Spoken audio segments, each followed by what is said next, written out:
ആളുകൾ രണ്ടു തരമുണ്ട്. അകലാനായി കാരണങ്ങൾ കണ്ടെത്തി അകന്നു പോകുന്നവർ. ഈ കൂട്ടർ നമ്മുടെ ജീവിതത്തിൽ നിന്ന് അകലാനായി ഒരു കാരണമെങ്കിലും കണ്ടെത്തും. അവർക്ക് നമ്മോട് വിട പറയാൻ ഒരു കാരണമായിരിക്കും വേണ്ടത്.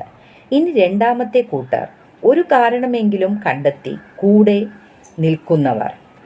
അവർ പ്രശ്നങ്ങൾ ഒരിക്കലും ശ്രദ്ധിക്കാറില്ല. പക്ഷേ അതിലും വിലമതിക്കുന്നത് ബന്ധത്തിൻ്റെ മൂല്യത്തിനാണ്.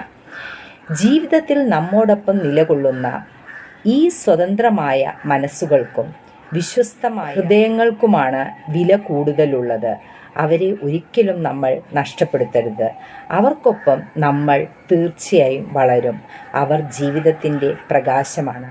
ഇതുപോലുള്ള സത്യങ്ങൾ മനസ്സിലാക്കിയാൽ നാം ആരെ വിലമതിക്കണം, ആരെയാണ് കേൾക്കേണ്ടത്, ആരെയാണ് ചേർത്തു നിർത്തേണ്ടത് എന്ന വ്യക്തത നമുക്ക് ഓരോരുത്തർക്കും കൈവരും. Stay happy, stay blessed.